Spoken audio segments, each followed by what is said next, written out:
ጤና ይስጥልን ክቡራን ተመልካቾቻችን፣ ሲሳይ አጌና ከሉዓላዊ ሚዲያ ዓርብ ጥር 1 2018 ዓመተ ምህረት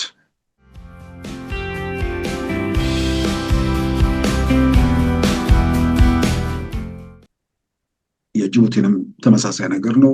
በአብዛኛው ስልጣን ላይ ረጅም ዘመናት የሚቀመጡ ሰዎች ከነርሱ በኋላ ሀገር ምን ይሆናል የሚለው ያሳስባቸዋል የሚለው በብርቱ ጥያቄ ውስጥ መነሳት ያለበት ነው። የኤርትራን ጉዳይ ተመሳሳይ ነው። ኤርትራ ደግሞ ጨርሶ ምርጫ የሚባል ነገር ላለፉት 35 ዓመታት ነፃነቷን ካገኘችበት ጊዜ ጀምሮ ኤርትራ ውስጥ ምርጫ የሚባል ነገር የለም። ኤርትራ ነፃነቷን ካገኘችበት ጊዜ ጀምሮ ደግሞ ስልጣን ላይ ያሉት ፕሬዝዳንት ኢሳያስ ናቸው።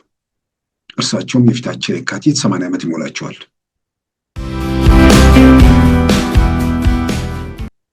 ንጉሥ ኃይለ ሥላሴ 80ዎቹን የሚያቸው ተሻግሮ አመፁ ወይ ደግሞ ተቃውሞ በየአቅጣጫው በረታበት ወቅት ከሁኔታዎች ጋር ራሳቸውን ለማስማማትና መስመር ለማስያዝ ያደረጉት ጥረት የለም። የሚፈሩ የሚከበሩ ሰውነታቸውን ጭምር የሚጠራጠሩ ሰዎች በነበሩባት ሀገር ውስጥ መጨረሻ ላይ ፍጻሜያቸው በውርደት ነው የተደመደመው። በውርደት መደምደም ብቻ ሳይሆን ኢትዮጵያ ውስጥ ለተከተለው ምስቅልቅልም የእርሳቸው ከልክ በላይ ስልጣን ላይ መንገታገት የፈጠረው ነገር ነው። በሌላ በኩል ደግሞ ከእርሳቸው ወገን የሚከራከሩ ደግሞ ሰዎች አሉ። ያው ሁልጊዜም የትኛው መንግስት ከአማራ ክልል እዛ ህብረተሰቡ ላይ ያለው ስቃይና ሰቆቃ ጭምር ያናደዳቸው በሉዓላዊ ቀጥታ ስርጭት ላይ መጥተው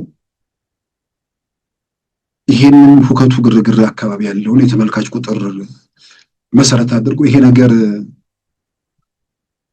የጎረቤት ሀገር የግብጽ ዜጎች ሁሉ ቢያንስ ባሰሙትም ክፈቱ እየተባሉ ነው ወይስ ይሄን ሁሉ ማያስብ ሰው ኢትዮጵያ ውስጥ አለ ወይ የሚል ነገር ያነሱትን አስታውሳለሁ። የማያስብ ነው የሚመስለው። የልጆች ጨዋታ የሚመስሉ ተረቶችን የሚሰማ ሰው ማሰብ ያቆመ ነው መሆን አለበት።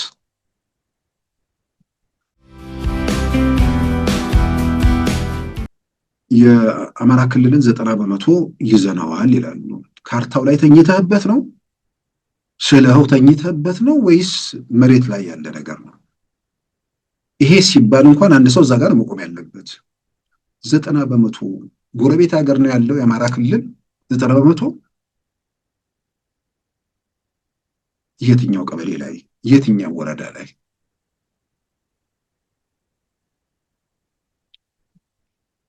የሆኑ ሰዎች የሆነ ቦታ ላይ ተደብቆ የተቀመጡበት ሰዎች መሀል ተሽሎክልካ ያሉበት ቦታ እሱ እየተቆጠረ ነው። ስለዚህ የፋኖ ደጋፊ አዲስ አበባም ይኖራል፣ ሌላም ቦታ ይኖራል። አሜሪካም አለ እኮ። ስለዚህ አሜሪካንን ተቆጣጥሯል ማለት ነው። በዛሬ ፕሮግራማችን በእነዚህና በሌሎች ወቅታዊ ጉዳዮች ላይ ትኩረት አድርገናል። አሁን ወደ ዕለቱ ዜናም እናመራለን። በያዝነው የምዕራባውያን ዓመት 2026 ኢትዮጵያን ጨምሮ ወደ 20 በሚሆኑ የዓለም ሀገራት የፓርላማና የፕሬዝዳንት ምርጫ ይደረጋል። ከኢትዮጵያ ጎረቤቶች ጅቡቲና ደቡብ ሱዳንም በሚያዝያና በታህሳስ ወር ምርጫ እንደሚያደርጉ የታወቁ ሲሆን 40 ዓመታት በኡጋንዳ የመሪነት ስልጣን ላይ የተቀመጡት አዛውንቱ ዩዌሪ ሙሴቬኒ እርሳቸው ስልጣን ሲይዙ የ4 ዓመት ሕፃን ከነበረው ታዋቂ ድምፃዊና የህግ ባለሙያ ቦቢ ዋይን እንደቀደመው ምርጫ ብርቱ ተፎካካሪያቸው ሆኖ መጥቷል። የፊታችን ሐሙስ ምርጫ የሚካሄድ ሲሆን የምርጫ ውጤት አያጠራጥርም የሚለው ዘ ኢኮኖሚስት የፕሬዝዳንት ሙሴቬኒ የጤና ሁኔታ ግን የእርሳቸው ዘመን ፍጻሜ መቃረቡን አመልካች ነው ብለዋል። የኡጋንዳ ሰራዊትን የሚመራው ልጃቸው ጀነራል ሙሃንዚ ኬንሩባ ሙሴቬኒን እንደሚተካ ቢጠበቅም በተለያዩ ትንተናዎች እንደሚገለጸው የመሪነት ብቃቱ አጠራጣሪ፣ ስሜታዊና ስክነት የሌለው በመሆኑ የኡጋንዳን ቀጣይ ዕጣ ፈንታ ለመገመት አስቸጋሪ እንደሆነም እየተገለጸ ይገኛል። ዘ ኢኮኖሚስት በኡጋንዳ ምርጫ ዙሪያ ባቀረበው ዘገባ እንደገለጸው የሙሴቬኒ ልጅ ያልሰከነና የማይገመት ሲሆን የኡጋንዳ ሰራዊት ዋና አዛዥ ሆኖ የአባቱ ተፎካካሪ የሆነውን ቦቢ ዋይንን በትውልድ አካባቢውና በወጣበት ማህበረሰብ የዘለፈ በመሆኑም ከሙሴቬኒ በኋላ የኡጋንዳ ሁኔታ አሳሳቢነቱ እየተጠቀሰ ይገኛል።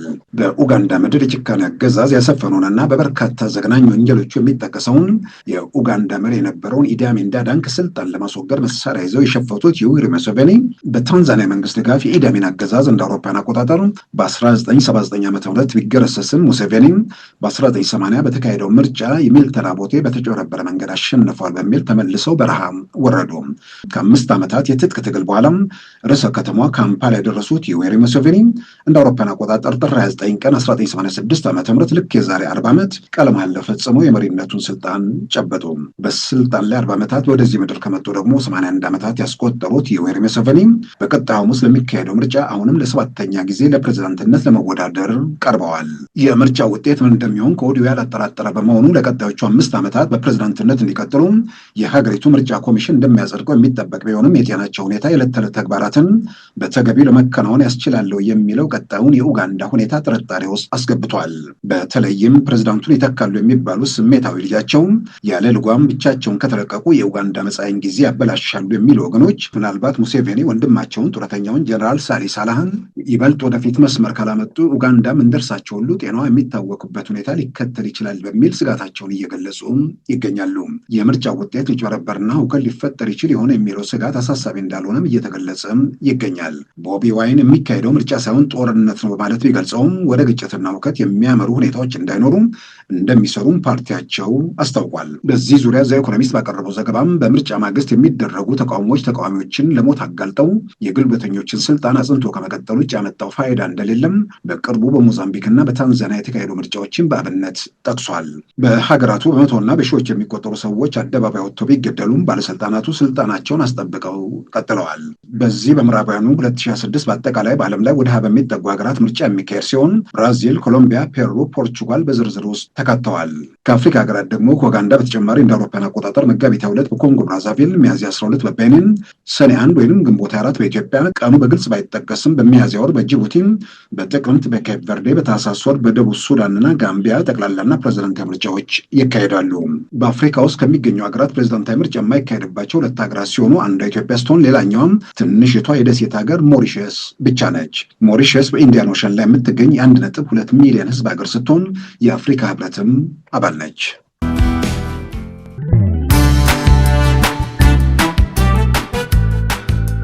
ሉዓላዊ ሚዲያን ይደግፉ። ስራዎቻችንን ለብዙ እንድናደርስ ሰብስክራይብ፣ ሼር፣ ላይክ በማድረግ ሉዓላዊ ሚዲያን ያጠናክሩ። እውነትን እንዘግባለን፣ ኢትዮጵያዊነትን እናቀነቅናለን። መድረኩ ግን ለሁሉም አመለካከት ክፍት መሆኑን እናረጋግጣለን። ሉዓላዊ ሚዲያ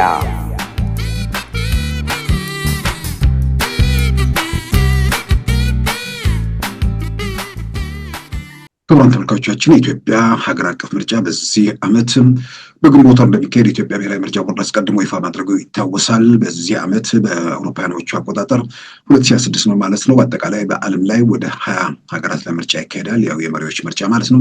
የፓርላማና የፕሬዚደንሻል የፓርላማ ስርዓት ውስጥ የሚያልፉ ከዛ የፓርላማው ጠቅላይ ሚኒስትር ይመርጣል። ጠቅላይ ሚኒስትሩ የሀገሪቱ ቁንጮ ይሆናል ማለት ነው። በፕሬዚደንሻል የምርጫ ስርዓት ደግሞ ፕሬዚዳንቶቹ ቀጥታ መምረጥ የሚቻልበት ሁኔታ አለ። በአጠቃላይ ወደ በሚጠጉ ሀገራት ምርጫዎች ይካሄዳሉ። ምናልባትም በቅርቡ የሚካሄደው እንግዲህ ከሁሉም ቀድሞ የፊታችን ሐሙስ የሚካሄደው በኡጋንዳ የሚደረገው ምርጫ ነው። የኡጋንዳው ፕሬዚዳንት ዩዌሪ ሙሴቬኒ ከ40 ዓመታት በላይ በስልጣን ላይ ቆይቷል። እንደ አውሮፓውያን አቆጣጠር በ1986 ነው ወደ ስልጣን የመጡት። የእድሜያቸው ሁኔታ ለመሪ ነው ሆኖ ለመቀጠል የሚያስቸግር ላይሆን ይችላል። ግን የጤና ጉዳይም ታክሎበት ከወዲሁ አሳሳቢ መሆኑ እየተነሳ ነው። በአብዛኛው በአፍሪካ ሀገራት ተመሳሳይ ነገር ነው ያለው። የነ ካሜሩን ፖል ቢያ ስልጣን ላይ ከተዘፈዘፉ ወደ 50 ዓመት አስቆጥረዋል። የኢኳቶሪያል ጊኒውም በተመሳሳይ ከ45 ዓመታት በላይ ስልጣን ላይ ነው ያሉት። በአብዛኛው በአፍሪካ ሀገራት ስልጣን ላይ በእንደዛ መልክ የመቀመጥ ሁኔታ አለ። ምናልባትም ሰዎቹ በስልጣን ላይ እስካሉ በጉልበት ሁሉ ነገር ጨምድደው ለመያዝ የቻሉበት ሁኔታ አለ። እነሱ ግን ከስልጣን ከለቀቁ በኋላ ሀገራቸው ወዴት ይሄዳል የሚለው ከወዲሁ አስፈሪ ነው። በብዙ መልኩ የኡጋንዳንም ቢሆን በብዙ መልኩ የሚታዩ ትንተናዎች ጠንካራ ሙሴቬኒ ጠንካራ ናቸው፣ ጠንካራም ተኪ አዘጋጅተዋል ወይ ነው። ያው በምርጫ አይደለም የምርጫ ስርዓቱ ሳይሆን እንደ ውርስ የሚያስተላልፉት ነው። ልክ እንደ የንጉሥ ስርዓት አይነት ነገር ልጃቸውን እያዘጋጁ ነው። ልጃቸው ደግሞ ለእንዲህ ያለ ትልቅ ቦታ የሚመጥን አለመሆኑ በተለያየ መንገድ ታይቷል። እንኳን እንዲህ ያለ ኃላፊነት በሚናገራቸው ነገሮች ሁሉ ጥንቃቄ የሌለው ግን የሀገሪቱ ጦር ጀነራል ዋና አዛዥ ተደርጎ የተቀመጠም ሰው ነው በብዛት። ከዛ ጋር ተያይዞ የኡጋንዳ ቀጣይ ሁኔታ በስጋት የሚመለከቱ ወገኖች አሉ። የእሳቸው ዕድሜ 81 ዓመት መሆን ከዚህ በኋላ ረዥም ጊዜያት በስልጣን ላይ ለመቆየት ያላቸው እድል ጠባብ አይደለም። ግን የጤናም ጉዳይ ብሎ እየተነሳ ስለሆነ ከዛ ጋር ተያይዞ ስጋቶች እየተንጸባረቁ ነው። ሌላው ምርጫ የሚካሄደው በጅቡቲ ነው። ጅቡቲም ውስጥ የኢስማኤል ኦማር ጌሌ ሰባዎች ወደ እሳቸው ወደ 80 ተጠግተዋል። ከእርሳቸውን ጋር ተያይዞም የጤናም ጉዳይ ይነሳል። እንደገና እዛ ያሉ የማህበረሰብ ፉክክሮችም የፈጠሯቸው ውጥረቶች አሉ። ግን ችግሮቹ ቀጥለዋል። ሌላው ምርጫ በዚሁ ዓመት የሚካሄደው በደቡብ ሱዳን ነው። እንግዲህ ኡጋንዳ ይካሄዳል፣ ኢትዮጵያ ይካሄዳል፣ ጅቡቲ ይካሄዳል፣ ደቡብ ሱዳን ይካሄዳል። ደቡብ ሱዳን ደግሞ ቀውስ በግልጽ የሚታወቅ ነገር ነው። ፕሬዚዳንቱ ሳልቫኪር ያው ያለባቸው የጤና ሁኔታ ውስጡን መመርመር አያስፈልግም፣ መራመድ እንኳን የተቸገሩ ሰው ናቸው። ነገር ግን እርሳቸውም ሀገሪቱን ታመው እስካሁን ድረስ ቀጥለዋል። ከ2005 ጀምሮ ላለፉት ማለትም ሀገሪቱ ነፃነቷን ካረጋገጠች ከሱዳን ወጥታም ደቡብ ሱዳን ብላ ሉዓላዊነቷን ካረጋገጠች ጊዜ ጀምሮ በስልጣን ላይ ያሉ ሰው ናቸው። ከሌላኛው ተቀናቃኛቸው ጋር ለረዥም ጊዜ ሲወዛገቡ የቆዩ ሰው ናቸው። የሱዳን መጨረሻ ራሱ ከሳልቫኪር በኋላ ወይ ደግሞ አሁን ባለበት ሁኔታ እንዴት እንትን እያለ ወዴት ያመራል የሚለው በስጋት ደረጃ የሚነሱ ነገሮች ናቸው። የጅቡቲንም ተመሳሳይ ነገር ነው። በአብዛኛው ስልጣን ላይ ረዥም ዘመናት የሚቀመጡ ሰዎች ከነሱ በኋላ ሀገር ምን ይሆናል የሚለው ያሳስባቸዋል የሚለው በብርቱ ጥያቄ ውስጥ መነሳት ያለበት ነው። የኤርትራን ጉዳይ ተመሳሳይ ነው። ኤርትራ ደግሞ ጨርሶ ምርጫ የሚባል ነገር ላለፉት 35 ዓመታት ነፃነቷን ካገኘችበት ጊዜ ጀምሮ ኤርትራ ውስጥ ምርጫ የሚባል ነገር የለም። ኤርትራ ነፃነቷን ካገኘችበት ጊዜ ጀምሮ ደግሞ ስልጣን ላይ ያሉት ፕሬዝዳንት ኢሳያስ ናቸው። እርሳቸውም የፊታችን የካቲት 80 ዓመት ይሞላቸዋል። ኤርትራ ውስጥ ህገ መንግስት የለም። የሚሰጡት ምክንያት አለ። ህገ መንግስቱን ካረቀቅም በኋላ የወያኔ ወረራ ተጀመረ። ከዛ በኋላ እንደገና ከውስጥ ደግሞ ሌሎች የተነሱ ኃይሎች ነበሩ። እነዚህ የሚሰጡ ምክንያቶች አሉ። ያ ግን እስከ መቼ ድረስ በምክንያት ሊቀርብ ይችላል? ነፃነቷን ያገኘች 40 ዓመታት እያስቆጠረች ያለች ሀገር ያለ ህገ መንግስት ህጋዊ የስልጣን ሽግግር የሚደረግበት ሂደት በሌለበት ሁኔታዎች ቀጥለዋል። ሰው ተሰባሪ ነው። የእድሜም ጉዳይ አለ። ኤርትራ ከዛ በኋላ ምንድን ነው የምትሆነው? ቢያንስ ህገ መንግስት ያለባቸው ሀገራት ያንን ህግ ሰራም አልሰራም ህጋዊ ሂደት ለመከተል የሚጠቅሱት ነገር አለ። ኤርትራ ውስጥ አንድ ነገር ቢፈጠር ቀጣዩ ሁኔታ ምንድን ነው የሚሆነው? ማን ነው ኤርትራን የሚመራት? ኤርትራን ለመምራት ፕሬዝዳንቱን ለመተካት ምን ህጋዊ መሰረት አለ? ምንም ነገር የለም። ስለዚህ ምናልባት በእድሜ ረዥም ጊዜ ላይ ባለስልጣን ላይ ረዥም ጊዜ የሚቆዩ ወገኖች አንድ ቤተሰብ ለቤተሰቡ፣ ለልጆቹ፣ ለባለቤቱ፣ አጠቃላይ ቤቱ ስላሉ ሰዎች ኃላፊነት አለበት። የሀገር መሪዎች ሲሆኑ ደግሞ 1 ሚሊዮንም ይሁን 1 ቢሊዮንም ይሁን ለዛ ሀገር ህዝብና ማህበረሰብ ግዴታ አለባቸው። የስልጣን ፍቅር ሊኖር ይችላል፣ የስልጣን አምሮት ሊኖር ይችላል። ግን ስልጣኑ የሆነ ቦታ ላይ ይቆማል። የተፈጥሮ ህግ ስለሆነ የተፈጥሮ ህግ ምንድነው? ስልጣን መቆሚያው አይደለም። የእድሜ ጉዳይ አለ፣ የጤና ጉዳይ አለ። እዛ ጋር ስደርስ ከኔ በኋላ ያቺ ሀገር እንዴት ትቀጥላለች የሚለውን ነገር እንዴት ነው የሚያስቡት? አሁን የሙሴቬኒ ፊት ለፊታችን ስለመጣም ጎልቶ እየተነሳ ያለ ነገር ነው። እነዚህ ኢኮኖሚ ስለማ እየተነተኑ ነው እና ኡጋንዳ ውስጥ እንደ አውሮፓውያን አቆጣጠር ከ1986 ጀምሮ በአመፅ ወደ ስልጣን ማለት በጎሬላ ወደ ስልጣን ከመጡበት ጊዜ ጀምሮ በስልጣን ላይ ያሉ ሰው ናቸው። አጋጣሚ ሆኖ ንቁ ወይ ደግሞ የሰከነ ልጅ ስለሌላቸው ቀጣዊ የኡጋንዳ ሁኔታ ያው የሚሰጡት ለልጃቸው ነው። እንደ ወራሽ ሆኖ ተቀምጧል። እንደ መሪ ለቦታው አይመጥንም የሚለው ብቻ ሳይሆን የኡጋንዳ ጦር ኃይሎች ዋና አዛዥ ሆኖ አባቱ ሀገር እየመሩ ተቀናቃኞችን በብሔረሰባቸው ወይ ደግሞ በአካባቢያቸው የሚወነጅል የሚዘልፍ ኃላፊነት የማይሰማው ሰው ነው ግለሰቡ። ጀነራሉ የራሱ ጀነራል እንዴት እንደደረሰም አንዳንዴ ይገርማል። በህወሓትና በኢትዮጵያ ጦርነት ወቅት ዲፕሎማሲ ምናምን የሚባል ነገር ጨርሶ ሳይገባው ቲፒኤልኤፍን እያገዘ ትዊት ያደርግ ነበር ጀነራሉ።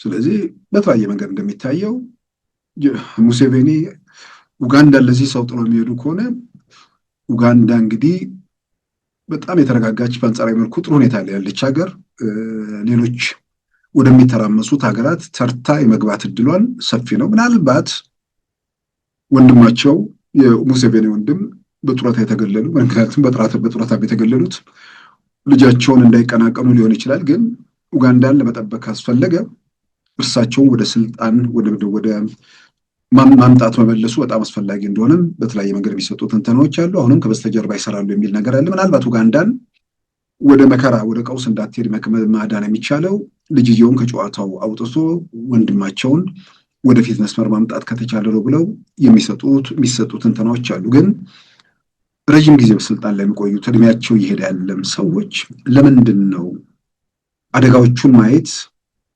የሚመጣውን ጣጣ መገንዘብ የማይችሉት? ለምንድን ነው? በእጅጉ አስገራሚ ነገር ነው። ይሄ በሌላው ማለት በሀገራችን የታየ ነገር ነው። ንጉሥ ኃይለ ሥላሴ 80ዎቹ ነው የሚያቸው ተሻግሮ አመፁ ወይ ደግሞ ተቃውሞ በየአቅጣጫው በረታበት ወቅት ከሁኔታዎች ጋር ራሳቸውን ለማስማማትና መስመር ለማስያዝ ያደረጉት ጥረት የለም። የሚፈሩ የሚከበሩ ሰውነታቸውን ጭምር የሚጠራጠሩ ሰዎች በነበሩባት ሀገር ውስጥ መጨረሻ ላይ ፍጻሜያቸው በውርደት ነው የተደመደመው። በውርደት መደምደም ብቻ ሳይሆን ኢትዮጵያ ውስጥ ለተከተለው ምስቅልቅልም የእርሳቸው ከልክ በላይ ስልጣን ላይ መንገታገት የፈጠረው ነገር ነው። ማረም ማስተካከል ሂደቶችን ከመነሻው ምናልባት ህገ መንግስታዊ የሆነ የዘውድ ስርዓትን አይነት ነገር ውስጥ መግባት የሚቻልበት ሁኔታ ብዙ ሙከራዎች የ1953ቱን መሰረት አድርገው ወደዛ አይነት ማረሚያ እርምጃዎች ውስጥ ቢኬድ ኖሮ እንዲህ አይነት ጣጣ ውስጥ ሀገሪቱን ከዛ በኋላ ለቀጠለችበት ሁኔታ እንትደረግም ብለው የሚያምኑ ሰዎች አሉ። በሌላ በኩል ደግሞ ከእርሳቸው ወገን የሚከራከሩ ደግሞ ሰዎች አሉ። ያው ሁልጊዜም የትኛው መንግስት አንዳንዴ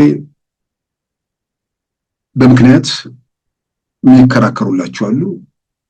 ፍጹም በሆነ ፍቅር አላይም አልሰማም ብሎ ደግሞ ሁሉንም ነገር ትክክል አድርጎ የሚቀበሉም አሉ። ግን ምክንያት የሚመስሉ መከራከሪያዎች ነበሩ። ንጉሱ ወራሻቸው ተብለው የተቀመጡት ሰው በንጉሱ አይን ለዛ ዙፋን የሚመጥኑ አይደሉም፣ ያቅም የምናምን ነገር። ምክንያቱም ሁለተኛ ልጃቸው በመኪና አደጋ የሞቱት መኮንን ቢኖሩ ኖሮ የሚባል ነገር አለ። ያው አንዳንዴ ያው በግልጽ የሚታወቅ ነገር ነው። አንዳንድ በተፈጥሯቸው ንቁና ፈጣን የሆኑ ሰዎች አሉ። በሌላ በኩል ደግሞ እንደዛ የማይሆኑ ደግሞ ሰዎች አሉ። ምናልባት አንዳንድ ሰዎች ሲያደርጉ የሚቀኑ መኮንን ቢኖሩ ኖሮ በመኪና አደጋ እርሳቸው ባይሞቱ ኖሮ አፄ ኃይለ ሥላሴ ዙፋኑን ያለምንም ጥርጥር ለእሳቸው ለመስጠት ዝግጁ የሆኑ ነበር። በእሳቸው መጠን ያንን ዙፋን ይዞ ለማስቀጠል የሚችል አቅም ያለው ወይ ደግሞ ለእንዲህ አይነት ቦታ የሚመጥን ሰው ስለሌለ ነው ብሎ ይከራከራሉ። በሌላ በኩል ደግሞ በ1953ቱ መፈንቅለ መንግስት ሙከራ ወቅት ልጃቸው አልጋ ወራሹ ማለት ነው እርሳቸው የማይደግፉት በኋላማ ሥላሴ የተባሉት የዛን ጊዜ መፈንቅለ መንግስቱን ደግፈው መግለጫ ሰጥተው ነበር። ስለዚህ ያኔ አቂመውባቸው ነው። ስለዚህ ከዛን ጊዜ በኋላ በአቂሙት የተነሳ ስልጣን እስከለቀቁበት 66 ማለትም ለ13 ዓመታት ያቂም ስላለባቸው ለእርሳቸው ለማስረከብ ፈቃደኛ ስላልሆኑ የሚል መከራከሪያዎችም አሉ። ዞሮ የትኛውን መከራከሪያ መኮንን በሕይወት የሉም። በቅርብ ያሉት አምሃ ሥላሴ ናቸው። በኋላ ያው ዙፋን ሲይዙ ነው ማለት እርሳቸው ካለፉ በኋላ ራሳቸውን ተብለው አምሃ ሥላሴ ተብለው ነበር አስፋውሰን ማለት ነው። ስለዚህ የቅርብ ያሉት እሳቸው ናቸው። ያለዛም የንጉሳዊ ስርዓቱ ማብቃት አለበት ማለት ያለባቸው ወይ ደግሞ በሌላ መንገድ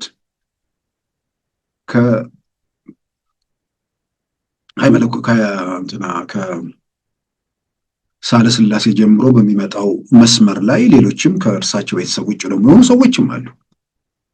ወይ ደግሞ ወደ እነሱ ማሸጋገር የሚቻልበት ሁኔታ ማድረግ ነበረባቸው። ምናልባት ሀገሩን ወደ ቀውስ ምናምን ላለመክተት። ስለዚህ ከእውነታው ጋር ራሳቸውን ማስማማት አቅቷቸው መጨረሻ ላይ በውርደት የተደመደመ ታሪክ ነው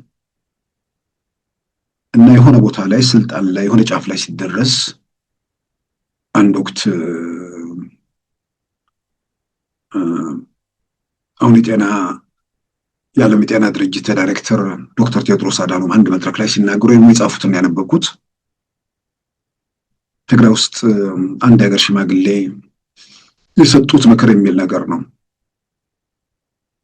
ስልጣን ላይ ስትወጡ እንደ መሰላል ነው። የሆነ ከፍታ በወጣችሁ ቁጥር የመስማት ችሎታችሁ እየቀነሰ ይሄድና ጫፍ ላይ ስትወጡ ትደነቁራላችሁ፣ መቶ መስማት አታቆሙም የሚል ነገር አሉኝ። በጣም የሚገርም አባባል ነው። ስለዚህ ልክ ወደ ጫፍ ሲወጣ እንደዛ የሚያደርጋቸው ሰዎች አሉ ማለት ነው። ያ ካልሆነ ራሳቸውንም ሀገርንም መከራ ውስጥና ፈተና ውስጥ ለመሄድ የምንድን ነው ወደዛ ሁኔታ ውስጥ የሚገፋፉት? በተጨባጭ በእንደዛ መልክ የተጓዙ ሰዎች መጨረሻ ላይ በውድቀት ላይ የተደመደመው። አሁን ወደ 80ዎቹ የተጠጉ ሀገራቸው የሚንገዳገዱ ሀገራት በአካባቢያችን አሉ። ያው ጅቡቲ ነች፣ ደቡብ ሱዳን ነው፣ ኤርትራም ኤርትራ ነች።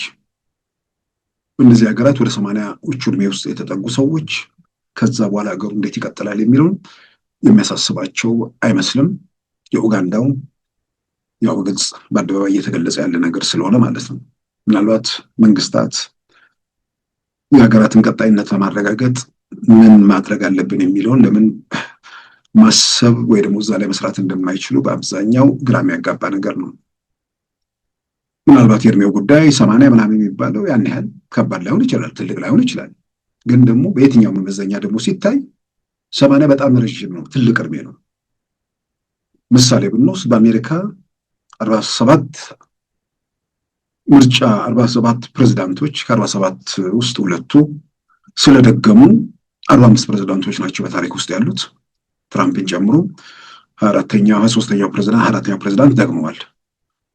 ስለዚህ 45 ፕሬዝዳንቶች እስካሁን ድረስ 80 ዓመት ሞልቶት ስልጣን የለቀቀ ጆ ባይደን ብቻ ናቸው። 70ዎቹን አጋማሽ ተሻግሮ ቃለ መሃላ የፈጸሙትም ጆ ባይደን ብቻ ናቸው። ከሳቸው በኋላ ስልጣን ሲለቁ ትልቅ እድሜ ተብሎ ስልጣን የለቀቁት ሰው ሬገን ናቸው፣ 77 ዓመት። ስለዚህ እድሜ እጅግ በጣም ወሳኝ ነው። በሌላ በኩል ደግሞ የአሜሪካ ፕሬዝዳንቶች 100 የሚግቡ እርግጠኛ ማንም ሰው መሆን የሚችለው ስንት ዓመት እንደቀራቸው ይታወቃል። ማለትም ስልጣናቸው መቼ እንደሚለቁ ይታወቃል። የአፍሪካና አንዳንዶቹ የስልጣን ዘመናቸው 4 ተብሎ ቢቀመጥ ወይ 5 ተብሎ ቢቀመጥ ለአንዳንዶቹ ጋር 7 ተብሎ ቢያስቀምጡ ተርማቸው 2 ጊዜ ነው፣ ከዛ በኋላ ማለፍ አይችሉም ተብሎ የተጻፈ ቢሆንም ተርማቸውን ህገ መንግስት እያሻሻሉ የሚያስቀጥሉ ሀገራት እንዳሉ በደንብ ራሷ ጅቡቲ ምሳሌ አድርገን መጥቀስ እንችላለን። ስለዚህ እስከ መቃብር ነው ስልጣኑን የሚፈልጉት። ግን እነርሱ እስከ መቃብር ሲጓዙ ሀገሪቱንም ይዘው ሀገራቸውንም ይዘው መቃብር ድረስ እየገቡ አለመሆናቸውን ለማረጋገጥ ግን እየሰሩ አይደለም። ስለዚህ ምናልባት የቀጣዩ በአፍሪካም በዓለም አቀፍ ደረጃ የሚካሄደው ምርጫ ውስጥ ኢትዮጵያ ውስጥ ማለት አካባቢያችን ውስጥ ከሚካሄደው ምርጫዎች ጋር ተያይዞ ለምሳሌ የጅቡቲው ሚያዝያ ተብሏል። በትክክል ቀን አልተቆረጠም። ይካሄዳሉ አይካሄድም ራሱ አጠራጣሪ ነው። የደቡብ ሱዳን በታህሳስ እንደሚካሄድ ነው የተገለጸው። ይካሄዳል ተብሎ ይጠበቃል። ያ ምርጫ ደግሞ ይዞ ለዛች ሀገር የሚያወጣው ጣጣ ምንድን ነው? ሳልቫኪር ራሳቸውን በሌላ ሰው ይተካሉ ወይስ ራሳቸው የተንገታገቱ ይቀጥላሉ? እና ምናልባት ከዚህ ከረዥም ጊዜያት ስልጣን ላይ የሚቆዩ ሰዎች ምናልባትም ከነርሱ በኋላ የሀገሩ ጉዳይ ለምንድን ነው የማያሳስባቸው? ወይንስ ላይ ጫፍ ሲደረስ ራስን ዘላለማዊ አድርጎ የማየት ነገር አለ። አልሞትም የሚል ነገር ውስጥ እንደዚህ አይነት መደምደሚያ ላይ ይደረሳል ማለት ነው። ያ ካልሆነ ሟቾች መሆናቸውን ካወቁ የዚህ ጊዜ እድሜያቸው እየተቃረበ ወይ ደግሞ ስልጣን ላይ ለመቀጠል ያላቸው አቅም እየተዳከመ መምጣቱን ሲረዱ ለትውልዱ ለሀገሩ ቀጣይነት መውጫው ደግሞ መፍትሄ የሚሆን ነገር ላይ ለመስራት ለምንድን ነው አስተዋጽኦ ማያደርጉት? በአብዛኛው ግራ የሚያጋባ ነገር ነው። ያው በአብዛኛው ብዙ ጊዜ ረዥም ጊዜ ፖል ቢያ ካሜሩን ሰው 50 ወደ 50 አሁን 50 ተጠግቷቸዋል። 75 ነው ወደ ስልጣን የመጡት 51 መሰለኝ። እንደውም በዚህ ዘመን ሁሉ ስልጣን ላይ ናቸው። ግን በዚህ 51 ዓመታት ካሜሩን ምን አደረጉላት? ወደፊት ተራምዳለች፣ ብዙ ነገሮችን ለውጣለች። በኢኳቶሪያል ጊኒ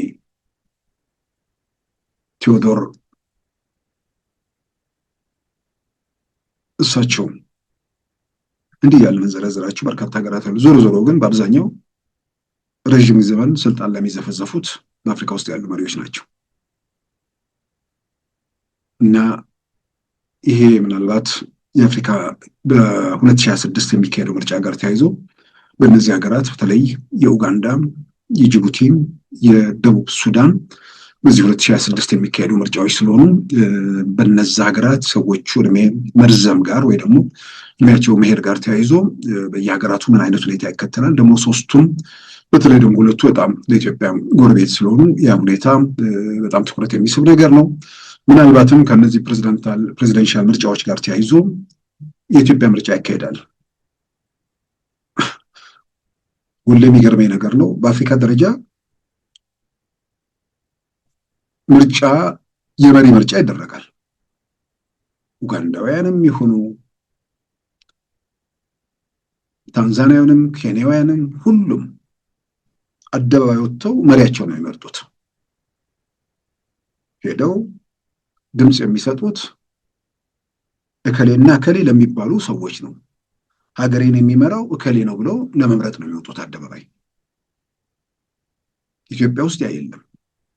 ከ54ቱ የአፍሪካ ሀገራት ያንን ማድረግ የማይችሉት 2 ሀገራት ብቻ ናቸው፣ ኢትዮጵያና ሞሪሸስ። ሞሪሸስ እዛ ኢንዲያን ኦሽን ላይ ያለች ትንሽ ደሴት የ1.ምናምን ህዝብ ያለባት ማለት ነው። እሷን እዚህ ውስጥ ግምት ውስጥ ማስገባት አይቻልም። ስለዚህ በአፍሪካ ውስጥ ቀጥታ መሪዎቻቸው መሪ መምረጥ የማይችሉ መምረጥ የማትችል ብቸኛ ሀገር ኢትዮጵያ ብሎ መውሰድ ይቻላል። ለምን? ያው ቲፒኤልኤፍ ወደ ስልጣን ሲመጣ ሰው አእምሮ ውስጥ መሳል የፈለጉት ነገር አለ። በድምፅ መሪ የሚመረጥ ከሆነ የብዙሃኑን ድጋፍ ያገኘ 50+1 አብላጫ ድምፅ ያገኘ ሰው ነው ኢትዮጵያ መሪ መሆን የሚችለው። ቲፒኤልኤፎች ይህንን ሲያሰሉት በእንደዚህ መንገድ ኢትዮጵያ ውስጥ መሪ ሆኖ ለመውጣት ያለን እድል ጠባብ ነው ብለው ያምናሉ። ጠባብ የሚሆነው ለምንድን ነው? አገሩን ያዋቀሩት በዘር ስለሆነ ነው። በኢትዮጵያዊነት ዓላማ ቢያዋቅሩ ያንን ችግር አይፈጠረም። ምክንያቱም ከየትኛውም ወገን ብቃት ያለው አቅም ያለውን ሰው የመምረጥ እድል አለ። ሰውን ግን በየዘሩ ከረጢት ውስጥ ካስገቡት በኋላ ምረጥ ቢባል ስሜት አለ። የኔ ወደሚለው ነገር ሊያዘነብል ይችላል። የኔ ወደሚለው የሚያዘነብል ከሆነ በወቅቱ ጠቅላይ ሚኒስትር ወይ ደግሞ ከፕሬዝዳንት ወደ ጠቅላይ ሚኒስትርነት የተሻገሩት አቶ መለስ ዜናዊ ሊመርጣቸው የሚችለው በእኔነት ስሜት ከኢትዮጵያ ሕዝብ ቁጥሩ 6% አካባቢ ነው ማለት ነው። ያውም የሚቃወሙ ምናምን ስላለ ማለት ነው። ከሌላውም ደግሞ የተወሰነ እንትን ሊኖር ይችላል። ስለዚህ ሀገሩ በዘር መዋቀር አለበት። ሀገሩ በዘር የሚዋቀር ከሆነ ደግሞ የመሪ ምርጫ ሲመጣ ፕሬዚደንሻል ከሆነ ችግር ይፈጠራል። ስለዚህ ስልጣን በሆነ ወረዳ ውስጥ ምርጫ ክልል ውስጥ የተመረጠ ሰው 100,000 ሰው የመረጠው ሰው ከዛ በኋላ የኢትዮጵያ መሪ እንደሚሆን እንደዛ አድርገው ሀገሩን ሰሩት። የምርጫ ስርዓቱ በዛ መልክ የተቃኘ ነው። የአድዋ ከተማ የአድዋ ገጠርንም አይጨምርም። የአድዋ ከተማ ሰው ብቻ የመረጠው ሰው የኢትዮጵያ መሪ ሆኖ 21 ዓመት ቀጠለ።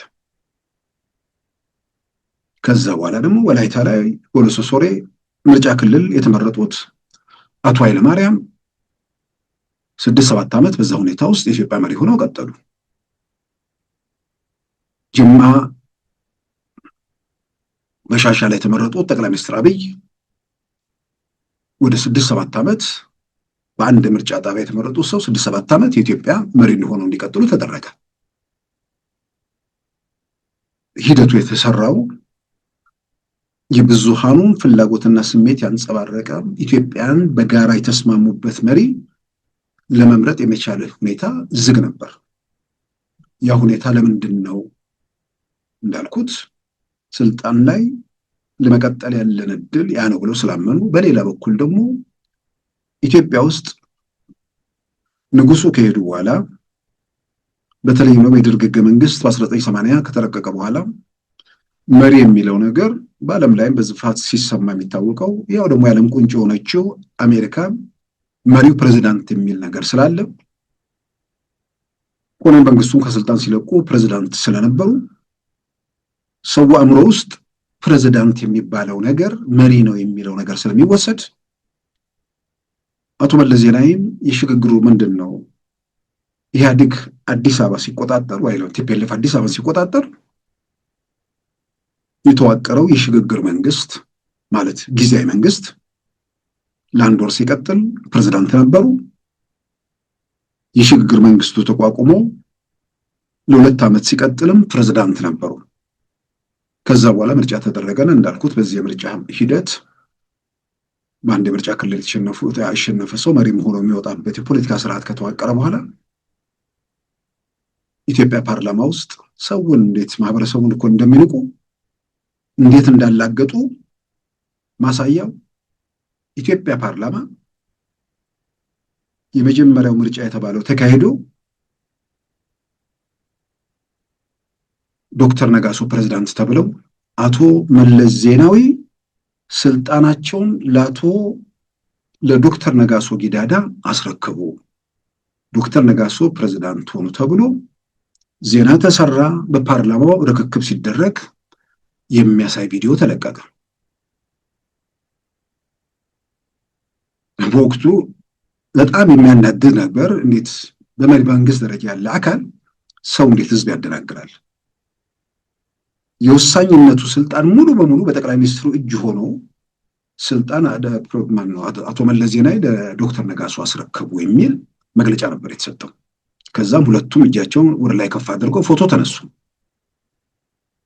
በወቅቱ ለመናገር እኛ በጋዜጣችን ላይ በደንብ አላግጠንበታል። ስልጣን ከመለስ ወደ መለስ ያለ ደም መፋሰስ የሚል አርስት ሰጥተነው አቅርበናል። እንደዛ ስላሉ ማለት ነው። ስልጣን ለመጀመሪያ ጊዜ በኢትዮጵያ ፓርላማ ውስጥ እኮ ነው። አንዳንዴ አሁን ያለ አርካይቭ ውስጥ ያለውን ነገር አውጥተው ኢትዮጵያ ሚዲያዎች በተለይ ኢትዮጵያ ቴሌቪዥን አንዳንዴ በህብረተሰቡ ላይ የተሰራውን ቀልድ ሁሉ ቢያቀርቡልን ጥሩ ነው። ለመጀመሪያ ጊዜ ስልጣን ያለ ደም መፋሰስ ከአቶ መለስ ወደ ዶክተር ነጋሶ ተሸጋገረ ብለው በኢትዮጵያ ቴሌቪዥን ዜና ቀረበ። እንዳልኩት ኢትዮጵያ የሚባል ጋዜጣ ነበረ። እዛ ላይ ስልጣን ከመለስ ወደ መለስ ያለ ደም መፋሰስ የሚል ባናደዱን ልክም ባይሆን መልስ ሰጥተንበታል። ጨዋታው ምንድን ነው? ስሙን የሆነ አካል ይሸከመዋል፣ ስልጣኑን እኔ እቆጣጠረዋል የሚል ነገር ነበር። የኦሮሞ ህዝብ አሁን ኢትዮጵያ መሪ ሆኛለሁ ብሎ ያምናል ነው። በዚህ ደረጃ ነበር የሚያላግጠው ቲፒኤልኤፍ በሀገር ላይ። ያ ለዛ ዓላማ ተብሎ ስልጣኑን ትይዛለህ፣ ስሙን ለሌላ አካል ታስረክባለህ። ያ አካል ተግባሩ ምን እንደሆነ ግልጽ ይታወቃል። ስለዚህ ከእንዲህ አይነት አዙሪት ውስጥ ያን የገባ ነው።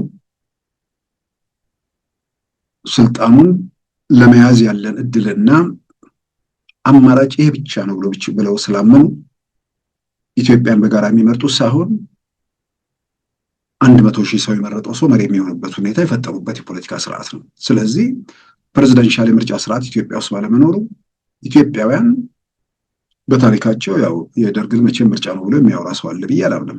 እርግጥ ነው ከዚህ ቀደም የነበሩ በቲፒኤልኤፍ ዘመን የነበሩ ምርጫዎችን ምርጫ ነው ብለው የሚገልጽ ሰው ካለ ከ97 ውጭ ምርጫ አልነበረም። የ97ቱም በተደጋጋሚ እንዳለው በኢትዮጵያ ታሪክ እስከዛን ጊዜ ድረስ ያልታየ ምርጫ ምን እንደሆነ ሰው ላይ ትልቅ ነገር የፈጠረ ግን ውጤቱ ሲታወቅ በደም የተበከለ ንጹሃን የተጨፈጨፉበት በደም ላይ ተረማምደው ቤተመንግስቱን ያጸኑበት ሁኔታ ተፈጠረ። ያም ሆኖ ሰዎች መሪያቸውን ቀጥታ መምረጥ የሚችሉበት ሁኔታ አልተፈጠረም። 2013 በኢትዮጵያ ያው ሌላ በስተጀርባ ራሱ ኮተት ምናምን ያለበት አላይም አልሰማም ብሎ የደነዘዘ ካሌለ በኢትዮጵያ ታሪክ ውስጥ ህዝብ የመረጣቸው ሰዎች ቤተመንግስት ገብቷል ብለን ምናምንበት ዘመን 2013 ነው። ያው እንዳልኩት የ100,000 ሰው ነው። እሱ ጥያቄ ውስጥ የሚገባ ነገር አይደለም። የምርጫ ስርዓቱ ትክክል አይደለም ብዬ አሁንም አምናለሁ። ግን በአዲስ አበባም ይሁን በየትኛውም አካባቢ ላይ በተደረገው ምርጫ ላይ የምርጫ ማጭበርበር ወይም ሌላ ነገር የሚነሳ ነገር የለም። በኦሮሚያ ክልል ላይ በቂ ውድድር አልተደረገም የሚል መከራከሪያ ካልሆነ በስተቀር እና በዘላቂነት ኢትዮጵያ ውስጥ ኢትዮጵያውያን መሪ ለመምረጥ ጠቅላይ ሚኒስትር አብይና ሌሎች የፖለቲካ መሪዎች ቀርበው እነዛ ለምርጫ ቀርበው ሰዎች 50 ሲደመር 1 የመረጠው ሰው የኢትዮጵያ መሪ መሆን የሚችልበት ፕሬዚደንሻል የምርጫ ስርዓት ውስጥ ኢትዮጵያ መግባቷ በብዙ መልኩ ይጠቅማል። ብዙሃኑ የተስማማበት ነው ኢትዮጵያን መምራት ያለበት። ዝም ብለን በብሔረሰብ እንኳን ሰው ጠቅላላ የኔ ለሚለው ይሰጣል የሚል ነገር እሱ ራሱ ሊሆን የማይችል ነገር ነው ብንል እንኳን ኢትዮጵያ ውስጥ የትኛውን ብሔረሰብ የሚመርጠው ብቻውን የሚመርጠው ሰው የኢትዮጵያ መሪ መሆን አይችልም። ስለዚህ ኢትዮጵያን በጋራ የሚስማሙበት አብዛኞቹ ማለት ነው የተስማሙበት ሰው መሪ መሆን የሚችልበት የፖለቲካ ስርዓት ኢትዮጵያ ውስጥ እንዲመጣ ፕሬዚደንሻል የምርጫ ውስጥ የሚባለው የምርጫ ስርዓት ለኢትዮጵያ እጅግ በጣም አስፈላጊ ነው። እስካሁን ድረስ አያስፈልግም የሚል ክርክር አልሰማሁም። ለምን እንደመጣም የፓርላማ ስርዓቱ በግልጽ ይታወቃል። ስለዚህ ኢትዮጵያ በምክክር ሂደት ውስጥ ይህንን ምዕራፍ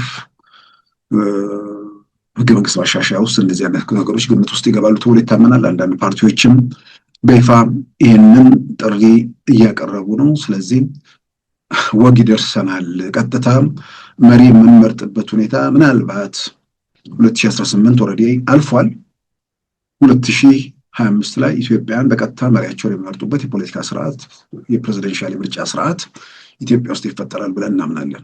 ያው ሁሌም እንደምሳሌ ስለምትወሰድ ብዙ ነገሮችን ከአሜሪካ ጋር አነጻጽሮ መመልከቱም ጥሩ ነው። እንደምሳሌ ብትወሰድም ይገባታል። ጉልበተኛ ነች፣ በሰው ሀገር ላይ የፈለገችውን ታደርጋለች የሚለው በቅርቡ በቬኔዙዌላም ኒኮላስ ማዱሮ ላይ አድርጋለች።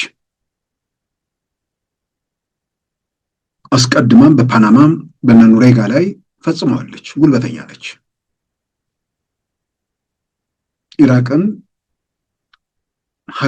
ኢራቃውያን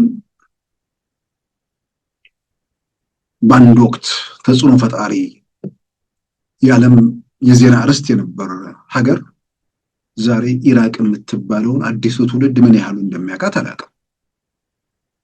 ሊቢያ የአማጽያኑን እንቅስቃሴ ለመክታት የናቶ ኃይሎች ምክንያቱም የጋዳፊ ማለት ነገሩን ግልጽ ለማድረግ ሊቢያ ዛሬ ፈራረሰችው ከአረቡ ዓለም አብዮት ጋር ተያይዞ የመጣ እንቅስቃሴ መሆኑ ይታወቃል። የአረቡ ዓለም አብዮትን ተከትሎ በሌሎች አካባቢዎች በነ ቱኒዚያ በነ ግብጽ የነሱ ወዲያው ነው የተሸኙት። የቱኒዚያም የግብጽም በሰላም በእንትኑ ወዲያው ተሸኙ። ያው ወታደሮቹ እነ አብዱልፈታህ ማሊያቸው ማለት እንትን ዩኒፎርማቸውን አውርዶ በሲቪልነት አሁን ግብፅን እየመሩ ቢኖሩም ቢቀጥሉም ማለት ነው።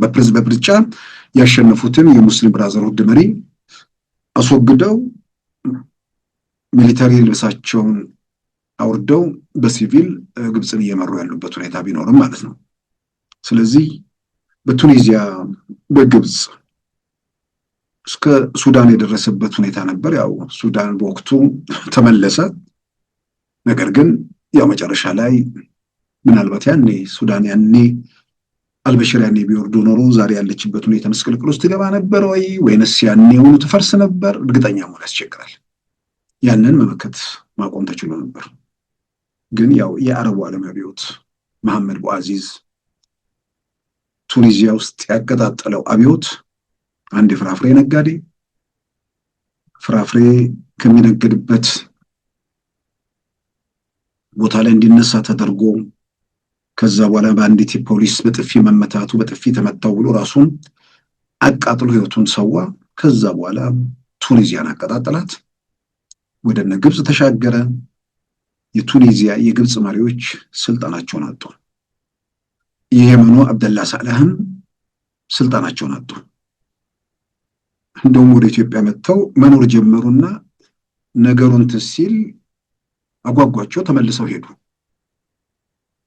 ከዛ በኋላ እዛው ተገደሉ።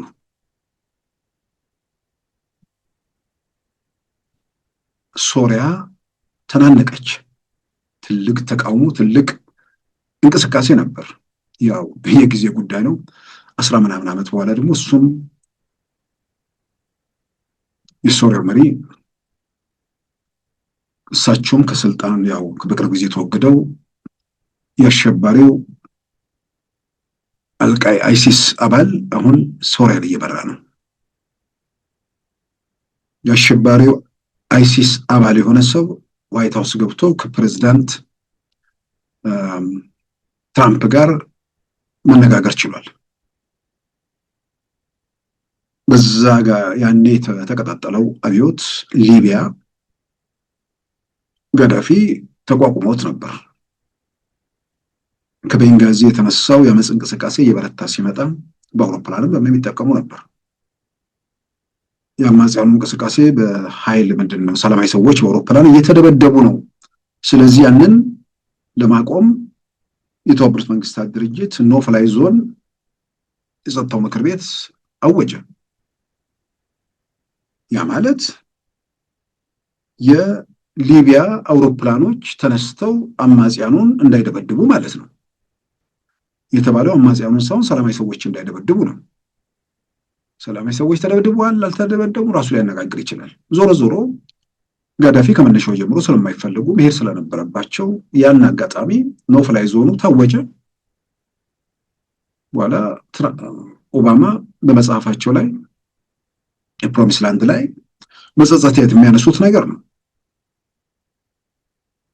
ኖ ፍላይ ዞን ሲታወጅ የሊቢያ አውሮፕላኖች እንዳይነሱ ያን ለመከታተል መጀመሪያ የሊቢያ የአየር መቃወሚያ ስርዓትን ማውደም ያስፈልጋል ተባለ። ያን እናደርጋለን ብለው ከዛ ሊቢያ ላይ ቀጠቀጧት። ተቃዋሚዎቹ አማጽያኑ ቀናቸው። ጋዳፊን ጎዳና ላይ ጎተቱ። ምናሉ ሊቢያ ዛሬ በርካታ ሽፍቶች በየሰፈሩ ተደራጅተው የሚያምሷት ሀገር ሆናለች። ረጅም ዓመት ስደት ውስጥ የቆዩት እነ ከሊፋ ሀፍጣር የቨርጂኒያ ህይወት ሰልችቷቸው የነበሩ ሰዎች አጋጣሚና ሁኔታው ተሰመረ፣ ሮጠው ከአሜሪካ ሊቢያ ገቡ። ከሊፋ ሀፍጣር አሁን የአንደኛው መሪ ሆነው ራሳቸውን ማርሻል አድርገው ሊቢያ በግልጽ ሁለት ቦታ ተከፍላ፣ በሌላ በኩል ደግሞ እዛ የተከፈለው ውስጥ በርካታ የጎበዝ አለቆች ኬላ እየዘረጉ የሚያምሷት ሀገር ሆነች፣ ፈረሰች። አሜሪካ እንደዚህ ታደርጋለች በሌላው ሀገር ላይ። የሌላው ሀገር ምናምን ለሷ አደጋ ጠንቅ ተብሎ የሚታሰቡ ሀገራት ላይ ይህንን ታደርጋለች። ሀገራቱ ፈረሱ አልፈረሱም ህብረተሰቡ ተደቆሰ አልተደቆሰም የአሜሪካ ብሔራዊ ጥቅም ቅድሚያ ይሰጠዋል። ስለዚህ ዓለም አቀፍ ህግ የሚባል የተወሰነ ጊዜ ጫጫታ ነው። ፓናማ ገብታ ኑሬጋን የፓናማውን መሪ ከሀገሯ ወስዳ አሜሪካ ውስጥ እስር ቤት አስቀምጣ ስትፈርድባቸው ያን ምንድነው አንድ ሰሞን ጫጫታ ነው።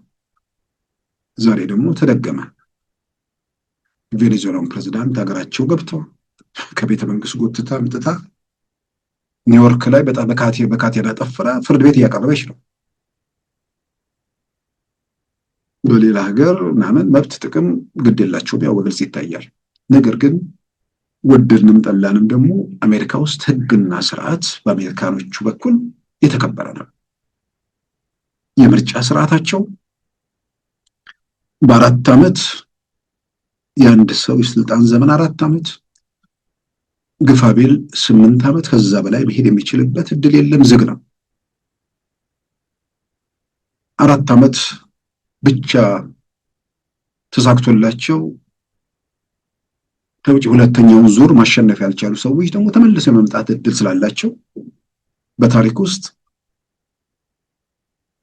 ክሊቭላንድ በ4ኛው 23 እና 5 ካልተሳሳትኩ እንደገና ትራምፕ 45 እና 47 ሆኖ በታሪክ ውስጥ ሁለቱ ሰዎች የመጀመሪያው ላይ ተሸንፈው ምንድነው ሁለተኛው ዙራቸው ላይ ተሸንፈው ደግመው መምጣት የቻሉበት ሁኔታ ተፈጠረ። ትራምፕም ይሄ እድል ገጠማቸው። አሁን 3 ዓመት ነው የቀራቸው። ሰማይ ዝቅ ምድር ከፍ ቢል ትራምፕ ከሚቀጥለው 3 ዓመት በኋላ በአሜሪካ ፕሬዝዳንት በአሜሪካ ቤተ መንግስት ዋይት ሃውስ ውስጥ አይታዩም። ይህን ማንም በእርግጠኝነት ይናገራል። ህገ መንግስት ማሻሻልና የምርጫ ተርሙን ወደ 3-4 ማድረግ እንዲህ የሚባል ነገር የለም። ስለዚህ በህግ በኩል የጻፉትን የመጡበትን ነገር ያከብራሉ። ስለዚህ እንደ ምሳሌ መወሰድ የሚቻልበት ነገር ካለ ያንን መውሰዱ ጥሩ ነው። ከ8 ዓመት በላይ አንድ የአሜሪካ መሪ ሊቀጥል አይችልም።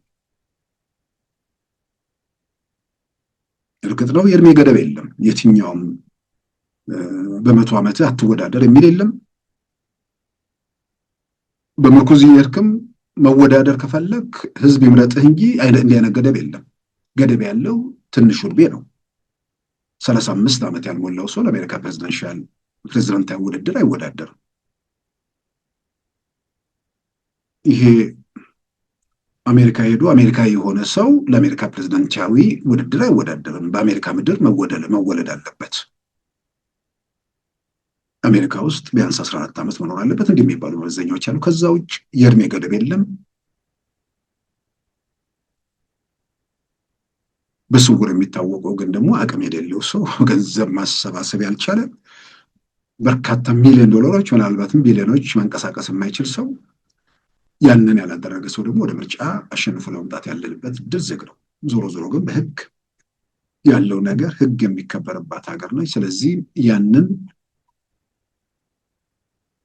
እርምጃ ምናልባት ሰዎች በየትኛውም በታሪክ ውስጥ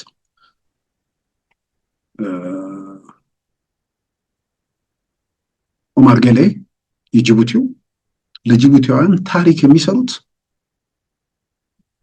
እድሜያቸው ከቤተ መንግስት አስክሬናቸው ሲጎተት ወይ ደግሞ አስክሬናቸው እስኪወጣ ድረስ መቆየት ሳይሆን በጥሩ ቁመናና በጥሩ አቋም ላይ ባሉበት ሁኔታ ውስጥ እርሳቸው ከበስተጀርባ ሆኖ የስልጣን ሽግግሩ ተደርጎ በዛ የስልጣን ሽግግር ሀገሩ በተረጋጋ ሁኔታ ውስጥ እንዲቀጥል ማድረግ ነው። ምክንያቱም እርሳቸው ስልጣን ለቀው ስልጣን ሽግግር ቢደረግ የፈለገ ደካማ ሰው እንኳን ቢሆን አሉ ይባላል።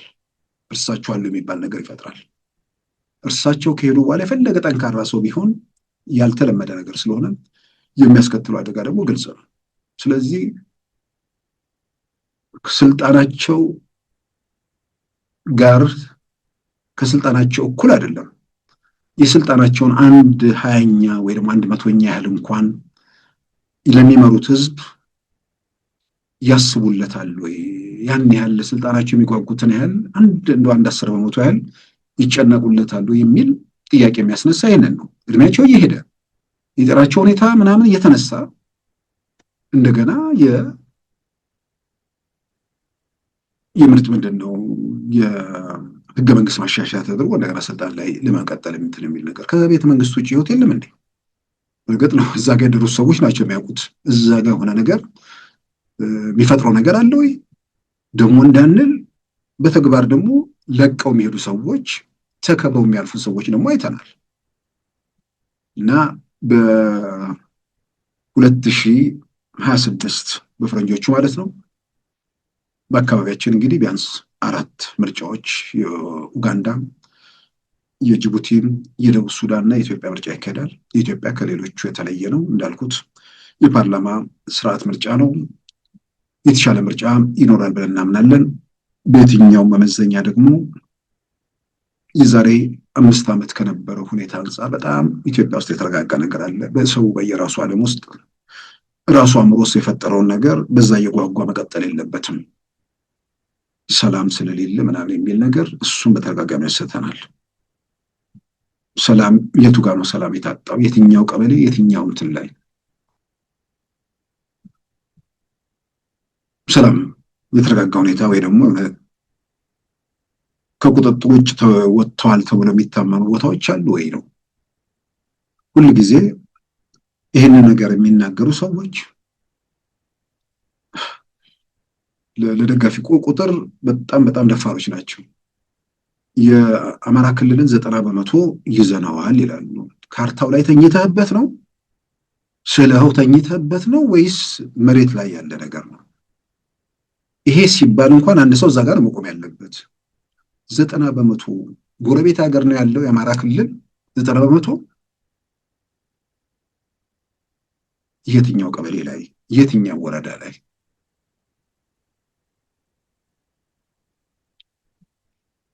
የሆኑ ሰዎች የሆነ ቦታ ላይ ተደብቆ የተቀመጡበት ሰዎች መሀል ተሽሎክልኮ ያሉበት ቦታ እሱ እየተቆጠረ ነው። ስለዚህ የፋኖ ደጋፊ አዲስ አበባም ይኖራል፣ ሌላም ቦታ ይኖራል። አሜሪካም አለ እኮ። ስለዚህ አሜሪካንን ተቆጣጥረዋል ማለት ነው።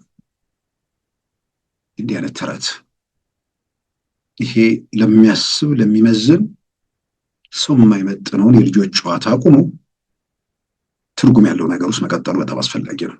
ስለዚህ ኢትዮጵያ ውስጥ የዛሬ 5 ዓመት ከነበረው ጋር ስናነጻጽር በየትኛው መመዘኛ ፍጹም የተረጋጋ ሁኔታ ኢትዮጵያ ውስጥ አለ። ያኔ ሚሳኤልና እኮ መርፍ፣ ታንክ፣ ቢኤም የሚያጓራበት ዘመን ነበር የዛሬ 5 ዓመት።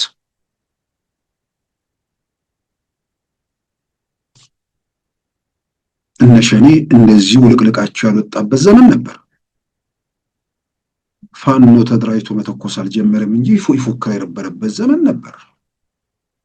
በሰልፍ በምናምን ተማሪዎች እየጠለፉ ምን እያሉ ቲያትር የሚሰሩበት ዘመን ነበር።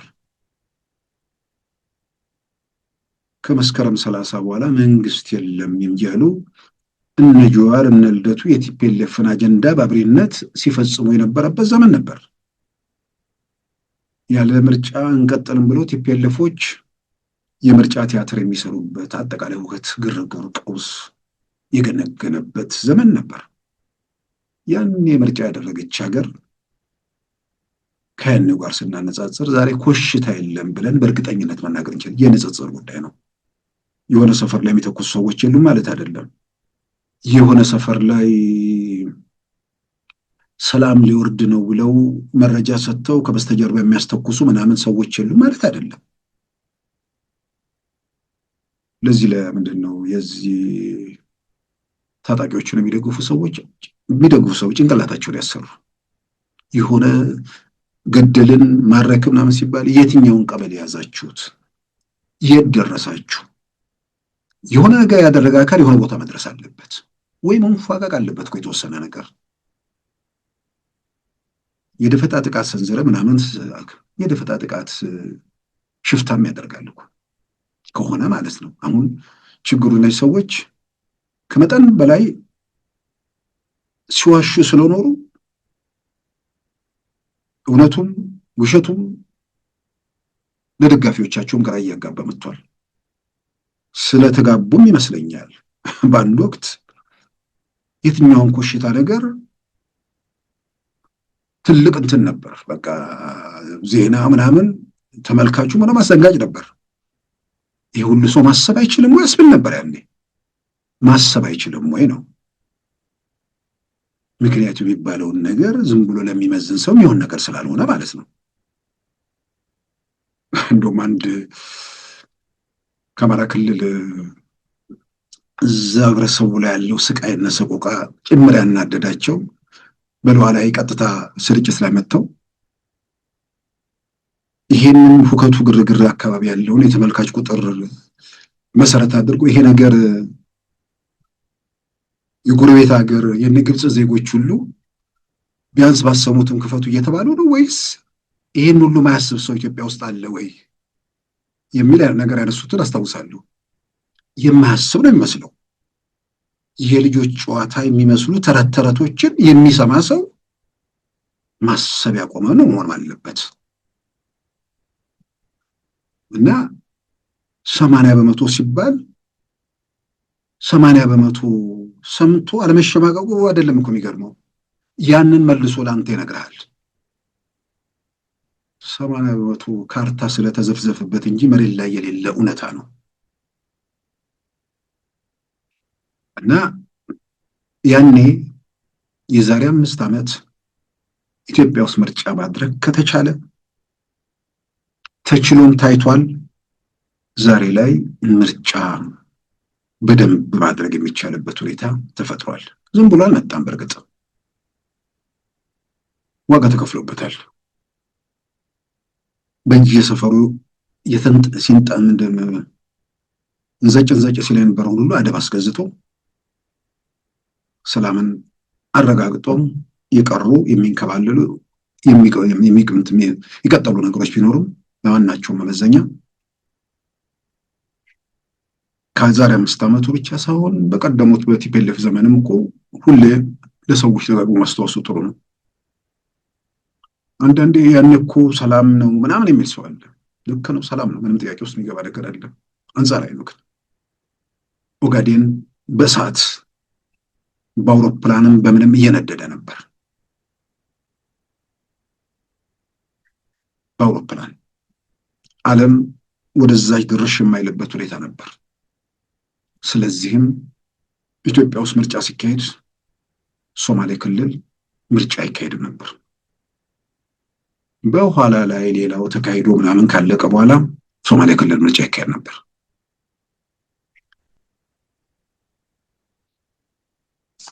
አሁንም አንዳንድ አሁን እከሌ የሚባል ክልል ከትግራይ ውጭ የትግራይ ዝም ብሎ እየተንከባለሉ ያሉ ጉዳዮች ስላሉ እሱን በዘላቂነት መፍትሄ ማብጀት የሚሻልበት ነገር ነው። ምክንያቱም አንድ ትላንት ላይ ቆማ አንድ ኋላ ቀር ቡድን አለ። የኢትዮጵያ ዕዳ የነበረ ሌላ ኢትዮጵያዊ ሲገላገለው ትግራይ ውስጥ ሄዶ ሸክም የሆነ ለትግራይ ሕዝብ ፈጽሞ የማይመጥን ኋላ ቀር የሆነ ቡድን እዛ አካባቢ ላይ ችግር እየፈጠረ ነው። ያንን ችግር እንግዲህ ጉዳቱን በቀነሰ መንገድ ከጨዋታው አውጥቶ ትግራይ ውስጥ ምርጫ ለማድረግ ከአጠቃላዩ ጋር ማድረግ ይቻላል ወይንስ ለብቻው ልክ እንደ ሶማሌ ክልል መጨረሻ ላይ ማድረግ ነው? ምናልባት በዛ መሀል ብዙ ነገሮች ሊለዋወጡ ይችላሉ። ካልተለዋወጡም ደግሞ ሌላውን ግንቦት ላይ ጨርሶ እስከዛ ሌሎች ስራዎችን ከውነው ወደ ሐምሌ ወደ ነሐሴ ምናምን አካባቢ ደግሞ ትግራይ ውስጥ ምርጫ አካሄዶ ከዛ በኋላ መስከረም 2019 ላይ መንግስት ይመሰረታል ማለት ነው። እዛ ስንደርስ አነስተኛና ጥቃቅን ቡድኑም ትላንት ላይ የቆመው ቲፒኤልኤፍም ተስፈኛውም ሁሉም ባለፈው ሰኔ ወር መንግስት በመግለጫ መንግስት ለመለወጥ ማህበራዊ ሚዲያ ላይ የተሰለፉት እነ ልደቱ እነ ጀዋር ዛሬ የት ገቡ? ሰዎች ለምን ነገሮችን እንደማይመዝኑ አይገባኝም። ያኔውንም የሳምንታት ጫጫታ ነው። ወር ከዘለቀ በግሌ ይገረማለሁ ብዬ ነበር። የሳምንታት ጫጫታ ነው።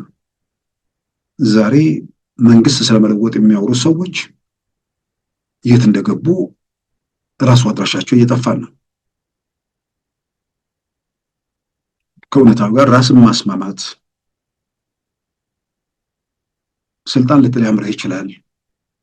ምኞት ሊኖር ይችላል። ምኞት ወደ ተግባር የሚመነዘርበትን መንገድ ደግሞ አይቶ በዛ መንገድ እንደማይሆን ከተረጋገጠ ሌሎች አማራጮች ስላሉ ወደ ሰላማዊ ወደ ዲሞክራሲያዊ ምርጫ ስርዓት ውስጥ ገብቶ በዛ መንገድ የራስን አስተዋጽኦ ለማድረግ መንቀሳቀሱ በጣም አስፈላጊ ነው። ክቡራን ተመልካቾቻችን የዛሬም አርብ ጥር 1 2018 ፕሮግራማችን በዚሁ ተጠናቋል። ጤና ይስጥልን።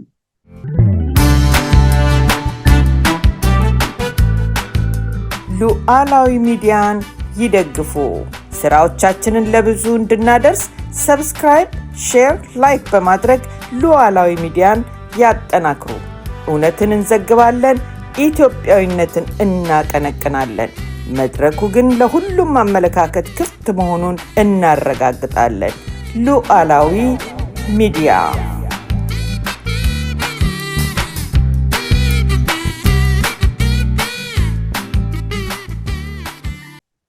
የዛሬ አርብ ጥር 1 2018 ፕሮግራማችን በዚሁ ተጠናቋል።